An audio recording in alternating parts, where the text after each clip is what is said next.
Olá a todos, sejam muito bem-vindos a mais um vídeo do canal Reforma e Teologia. Desde já, peço que deixe seu like, compartilhe o vídeo e comente, deixe sua opinião, que isso é de grande importância para mim e para o canal. Bem, vamos analisar o que significa para o Evangelho vir com poder, com o Espírito Santo e com profunda convicção. Paulo menciona duas coisas que aconteceram enquanto ele pregava o Evangelho entre os Tessalonicenses. Ele estava ciente de que Deus havia escolhido os Tessalonicenses para a salvação devido à consciência do envolvimento divino quando ele pregava e pela recepção genuína do Evangelho pelos convertidos. O versículo 5 de 1 Tessalonicenses, capítulo 1, se refere à primeira das duas. A pregação é o meio pelo qual Deus convoca os eleitos para a salvação. O poder de Deus regenera os eleitos que ouvem a pregação do Evangelho e lhes dá fé em Cristo, de modo que eles são mostrados como escolhidos e justificados. Como nem todos que ouvem o Evangelho estão entre os eleitos, o poder de Deus pode não operar de maneira salvífica sempre que o Evangelho é pregado, e pode não operar de maneira salvífica para todos em qualquer audiência específica. Isso não ocorre porque o Evangelho está sempre desprovido de poder, uma vez que é o poder de Deus para a salvação de todos os que creem. Romanos 1,16. Mas apenas aqueles a quem Deus chamou para a salvação receberão uma mudança de mente, de modo que eles reconheçam Cristo como o poder e a sabedoria de Deus. Paulo explica: os judeus pedem sinais milagrosos e os gregos procuram sabedoria, mas nós pregamos Cristo crucificado, escândalo para os judeus e loucura para os gentios. Mas para aqueles a quem Deus chamou, tanto judeus quanto gregos, Cristo, o poder de Deus e a sabedoria de Deus. 1 Coríntios 1, 22 ao 24. Portanto, o poder em nosso versículo se refere à influência divina do Espírito Santo atuando através da pregação do apóstolo para efetuar uma mudança nas mentes dos ouvintes. Milagres frequentemente acompanham a pregação. Romanos 15, 18 ao 19. Hebreus 2, 3 ao 4. E muitos teólogos desconsideram isso devido à incredulidade. Mas isso não significa que os escritores do Novo Testamento tenham milagres em mente sempre que mencionam poder. Às vezes, eles têm em vista a influência do Espírito Santo, como em seu poder divino para converter pecadores. Uma vez que 1 Coríntios 2,4 é paralelo a 1 Tessalonicenses 1,5, devemos estudá-lo para entender melhor ambos os versículos. O capítulo inteiro de 1 Coríntios 2 foi distorcido por alguns comentaristas anti-intelectuais. Por exemplo, Paulo diz no versículo 2: pois resolvi nada saber entre vós, senão a Jesus Cristo, e este crucificado. É absurdo como alguns afirmam que isso signifique que Paulo decidiu suprimir seu grande conhecimento teológico enquanto pregava.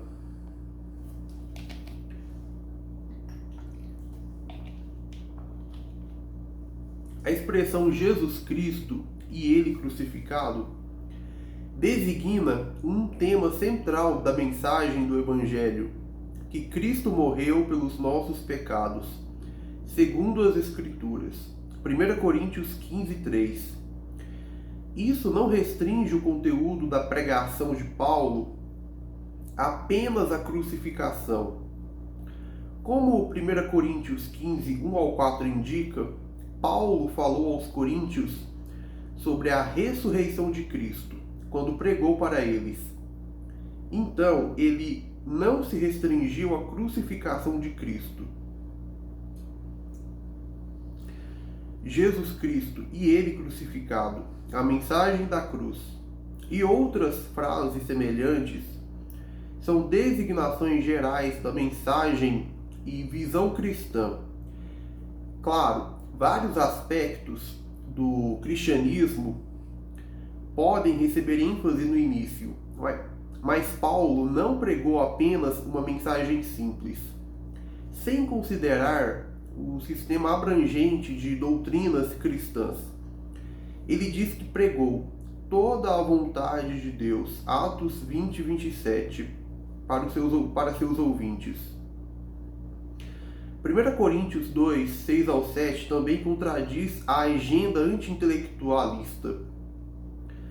Entretanto, falamos sabedoria entre os que são perfeitos, não porém a sabedoria deste século, nem dos príncipes deste século, que se aniquilam, mas falamos a sabedoria de Deus, oculta em mistério, a qual Deus pré-ordenou antes dos séculos, para a nossa glória.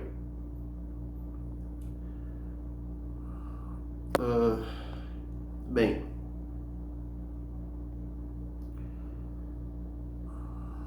cadê aqui? Perdi aqui, mas enfim.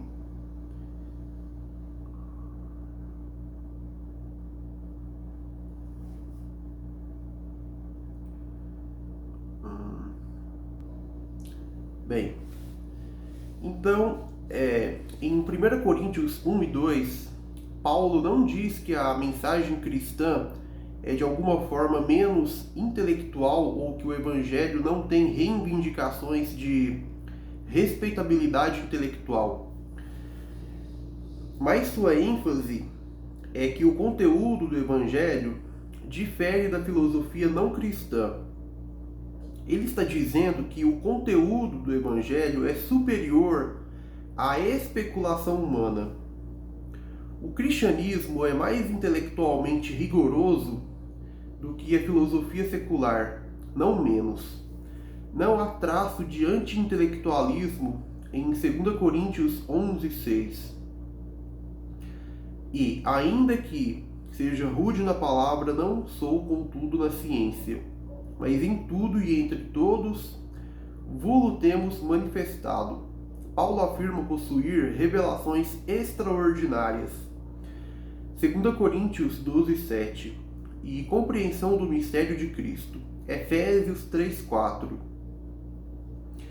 Ele diz que o amor deve abundar em conhecimento e profunda percepção. Filipenses 1, 9. Ele ora por seus leitores para que Deus vos encha do conhecimento da sua vontade, em toda a sabedoria e discernimento espiritual. Colossenses 1, 9. Segundo Pedro, Deus deu a Paulo tamanha sabedoria que, nas suas epístolas, há algumas coisas difíceis de entender. 2 Pedro 3, 15 ao 16. É impossível que 1 Coríntios 2 contenha algum significado anti-intelectual. A sabedoria grega rejeitava a mensagem da cruz, visto que aparentava ser uma mensagem de fracasso. Contudo, não existe salvação em nenhuma outra mensagem. Então o apóstolo Paulo declara: mas nós pregamos a Cristo crucificado, escândalo para os judeus, loucura para os gentios. 1 Coríntios 1, 23. Assim, a afirmação, porque decidi nada saber entre vós, senão a Jesus Cristo e este crucificado, 1 Coríntios 2, 2, é escrita contrastando com o sistema de crença secular. E não quer dizer de modo algum uma estratégia anti-intelectual no evangelismo. O apóstolo Paulo está tratando que ele falou às pessoas algo contrário à disposição espiritual e cultural delas. E como a mensagem na qual ele pregou esse algo não estava fundamentado em especulações humanas, ele não falava como faziam os sofistas, mas tinha a sua confiança no poder de Deus para levar ao convencimento aqueles que o ouviam. Isso é o que quer dizer os versículos 4 e 5. A minha palavra e a minha pregação não consistiram em linguagem persuasiva de sabedoria, mas em demonstração do Espírito e de poder, para que a vossa fé não se apoiasse em sabedoria humana, e sim no poder de Deus.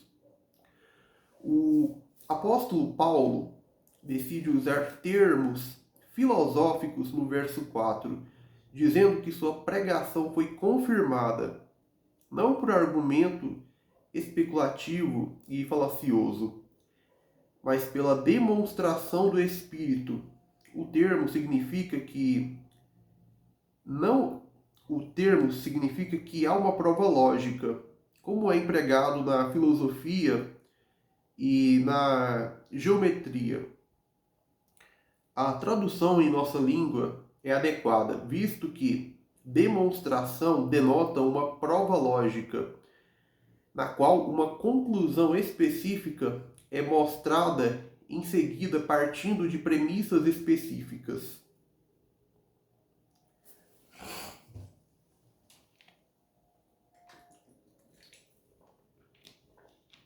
O apóstolo Paulo não está negligenciando o emprego de argumentos intelectuais. A ênfase dele é que, ao lidar com os cristãos de Corinto, ele insistiu em expressar uma mensagem com fundamento na revelação divina, ao invés de ser fundamentada em especulação humana.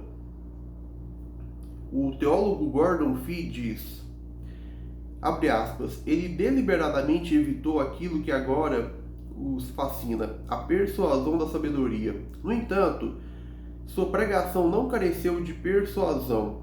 O que faltava era o tipo de persuasão encontrada entre os sofistas e retóricos, onde o poder residia na pessoa e em sua entrega. O que ele está rejeitando não é a pregação, nem mesmo a pregação persuasiva. Pelo contrário, é o perigo real em toda pregação, a autoconfiança.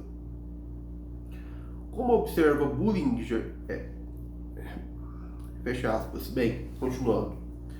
Como observa Bullinger, abre aspas, aqui denota o poderoso dom da sabedoria divina, em contraste com a fraqueza da sabedoria humana, fecha aspas. Essa é a questão central. A pregação de Paulo difere dos oradores tanto em método quanto em conteúdo. Seus argumentos são lógicos e persuasivos, e não vazios e enganosos, ao contrário da prova falaciosa dos sofistas. O apóstolo fornece uma prova sólida para sua mensagem, que é poderosa para efetuar a conversão em seus ouvintes. Há um paralelo com a abordagem da passagem em 1 Tessalonicenses 1,5. Precisamos possuir um entendimento preciso da relação entre o cristianismo e a filosofia. Nesse contexto, uma parte da definição divina e da palavra demonstração é problemática. Ele afirma uma mostração ou demonstração por meio de argumento, apoidexis, é encontrada em 1 Coríntios 2,4, onde o apóstolo fala de uma prova, uma mostração ou exibição pelo poder do Espírito de Deus nele. afetando os corações e vidas de seus ouvintes, em contraste com as tentativas de prova por meio de artes retóricas e argumentos filosóficos. É correto que apoidexis significa demonstrar por argumento e que é a operação do poder do Espírito, afetando os corações e vidas de seus ouvintes. Também é fato que Paulo faz um contraste entre sua abordagem e as tentativas de prova por meio de artes retóricas. Nesse caso, a retórica realmente quer dizer eloquência artificial, linguagem que é vistosa e elaborada, mas em grande parte vazia de ideias claras. Todo discurso é retórica no sentido de que é comunicação proposicional ou enunciado, e nesse sentido Paulo se envolve nela. Mas ao contrário dos filósofos, seus raciocínios estão sem sofismas. A definição pode ser aceita até esse ponto. A abordagem de Paulo difere daqueles que usaram mera retórica, uma vez que ele prega uma mensagem com um conteúdo verdadeiro e coerente, sem usar argumentos falaciosos para enganar seus ouvintes a concordarem com ele. Paulo, diferente dos sofistas, oferece uma prova genuína e eficaz de sua mensagem através do poder do Espírito Santo. Ele não se apoia em métodos de persuasão enganosos ou vazios, mas em uma demonstração evidente e poderosa da verdade da palavra de Deus. Sua pregação não é somente sobre forma, mas sobre substância, marcada pela autenticidade e eficácia espiritual. Essa é realmente a demonstração do poder de Deus em ação, que basicamente tem diferença da retórica artificial e vazia dos filósofos pagãos e não cristãos. Entretanto, Vini então faz o contraste da argumentação de Paulo com argumentos filosóficos, e isso é algo que pode induzir ao engano.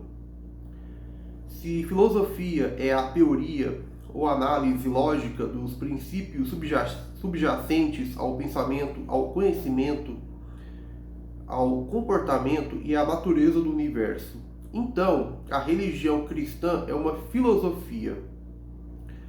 Os ensinamentos bíblicos geram uma Weltanschauung, uma visão de mundo, ou uma filosofia ou concepção abrangente da existência e vida humana.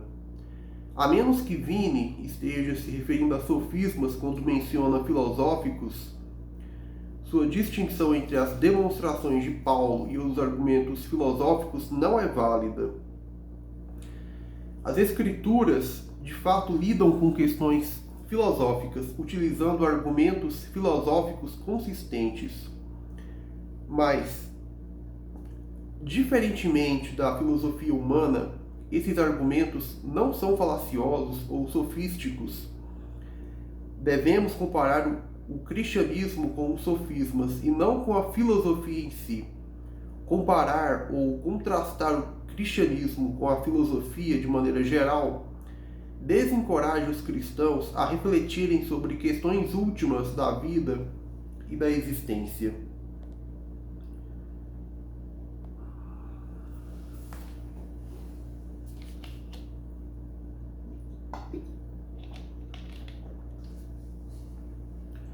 Algumas pessoas citam Colossenses 2,8, que diz: "Tende cuidado para que ninguém vos faça presa sua por meio de filosofias e vãs sutilezas, segundo a tradição dos homens, segundo os rudimentos do mundo e não segundo Cristo." Elas interpretam isso como uma recomendação para que os crentes evitem a filosofia completamente, Contudo, se evitarmos uma análise dos princípios subjacentes ao comportamento, pensamento, conhecimento e à natureza do universo, também deveríamos cessar o estudo da Bíblia, pois ela constantemente discute comportamento, pensamento, conhecimento e a natureza do universo, ou seja, ética, epistemologia e metafísica. Paulo nunca sugere evitar a filosofia em geral, mas adverte contra ser capturado por uma filosofia vazia e enganosa. A Bíblia frequentemente alerta contra doutrinas falsas, mas isso não implica que devamos evitar todas as doutrinas. Na verdade, um passo crucial para se proteger contra o erro é conhecer a verdade.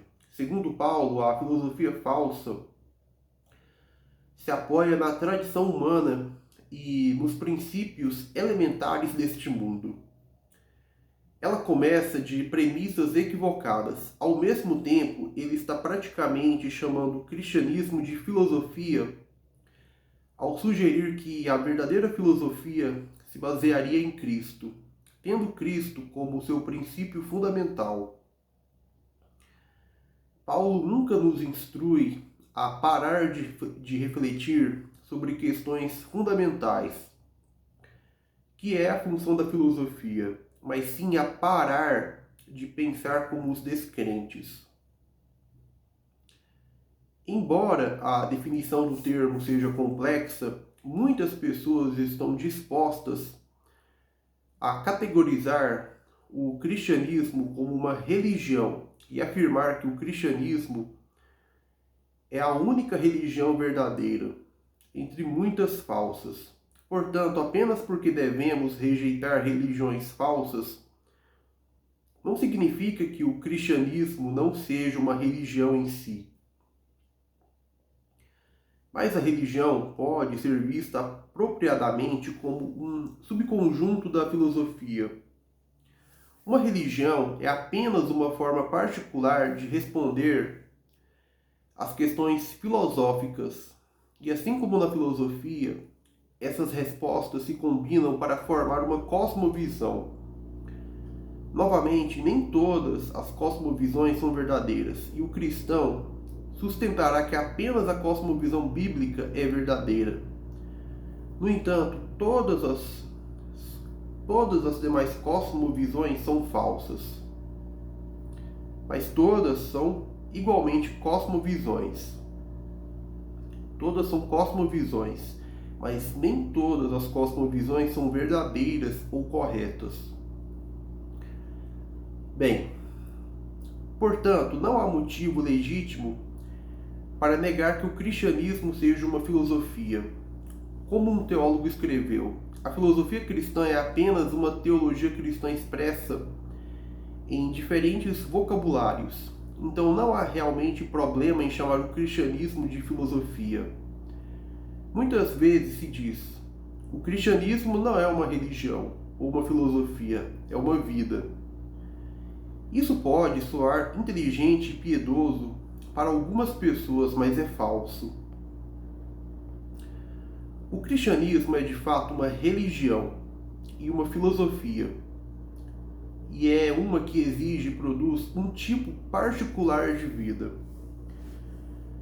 No entanto, em primeiro lugar, é uma religião e uma filosofia. Reconhecer o fato de que o cristianismo é uma filosofia o coloca em confronto direto com todas as outras visões de mundo. Ou seja, estamos deixando claro que o cristianismo é um sistema abrangente de pensamento e que contradiz todos os sistemas não cristãos em todos os tópicos. Se o cristianismo for verdadeiro, então nenhum sistema não cristão pode ser verdadeiro.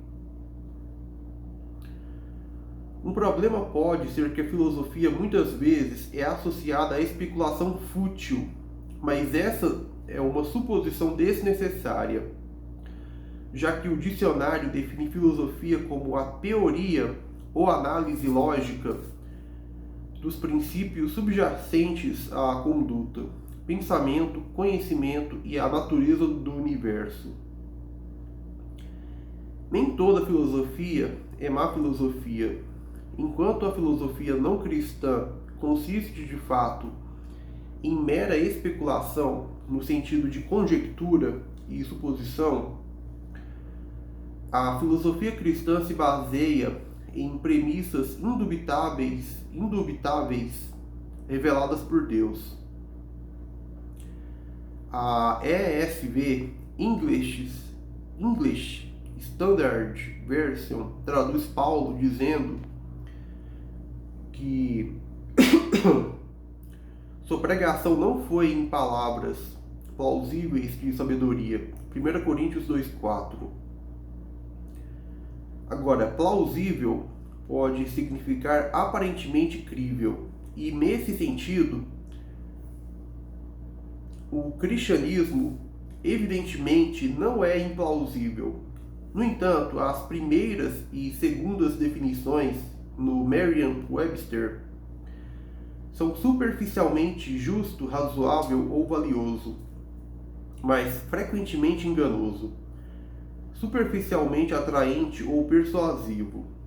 Quando esses significados são os pretendidos, como parece ser o caso na ESV, então devemos afirmar que o cristianismo é mais do que plausível, pois não é verdadeiro apenas na aparência, mas também em sua essência. A filosofia não cristã, às vezes, pode parecer razoável ou convincente na superfície, embora não para mim, ao ponto de iludir muitas pessoas, mas sob exame revela-se mera sofisma ou um truque intelectual. Em contraste, o cristianismo é sustentado pela demonstração do Espírito e, como mencionado anteriormente, com apoidexis, ou demonstração. As premissas são conhecidas como verdadeiras e, portanto, a conclusão não é apenas lógica, mas certamente verdadeira. Portanto, a ESV, essa tradução destaca a posição de Paulo, de que a filosofia não cristã nunca é excessivamente intelectual ou lógica, mas é precisamente o contrário, é o oposto disso, pois se apoia em premissas infundadas e insustentáveis. O pensamento não cristão carece de verdadeira erudição e raciocínio. Ele não persuade as pessoas com argumentos sólidos, mas com truques e sofismas que parecem convincentes para aqueles que não conseguem ver através da ilusão. Paulo diz que ele pregou da maneira como fez para que a fé de vocês não repouse na sabedoria dos homens, mas no poder de Deus. 1 Coríntios 2,5. Da mesma forma, em 1 Tessalonicenses 1,5, o ponto principal é que tudo é obra de Deus. Os coríntios se tornaram cristãos pelo poder divino. Dado que o poder nesses dois contextos se refere à ação poderosa do Espírito, testemunhando com e pela verdade, em nossos corações, a sabedoria dos homens e o poder de Deus não se referem necessariamente ao objeto da fé, aquilo em que a pessoa acredita, mas sim aos meios pelos quais a fé foi gerada. Podemos entender o versículo como dizendo, com o resultado de que a sua fé não deve existir pela sabedoria dos homens, mas pelo poder de Deus.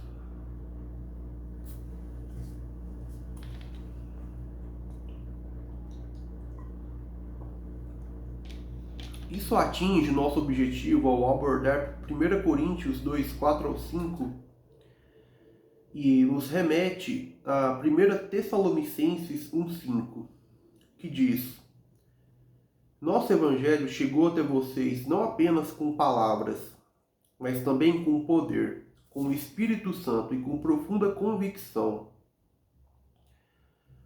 Ou podemos parafrasear: sabemos que Deus os escolheu para a salvação, porque quando pregamos a vocês, vocês não receberam apenas o chamado externo do Evangelho de nós, mas Deus emitiu o chamado interior do Espírito em suas mentes e produziu em vocês a fé em Cristo. Duas coisas ocorreram em relação à pregação de Paulo em Tessalônica, levando-o a acreditar que seus convertidos estavam entre os escolhidos. A primeira indicação de que Deus havia selecionado alguns de seus ouvintes para a salvação foi a percepção de Paulo sobre o poder divino operando em sua pregação. Ele menciona isso novamente em sua segunda carta aos Tessalonicenses. Mas devemos sempre agradecer a Deus por vocês, irmãos, amados pelo Senhor, porque desde o início Deus os escolheu para a salvação, por meio da obra santificadora do Espírito e pela fé na verdade. Ele os chamou para isso por meio do nosso Evangelho, para que vocês participem da glória de nosso Senhor Jesus Cristo. 1 Tessalonicenses 2, 13 ao 14. Romanos 8,30 declara: aqueles a quem ele predestinou, a esses também chamou. Foi Deus quem atraiu os convertidos para si pelo poder irresistível através da pregação do Evangelho. Bem, vamos encerrando o vídeo e ficando por aqui. Eu espero que você tenha gostado do conteúdo do vídeo. Peço que deixe o seu like, se inscreva no canal caso ainda não seja inscrito e compartilhe esse vídeo com outras pessoas. Bom, vamos ficando por aqui. Que Deus te abençoe e até o nosso próximo encontro.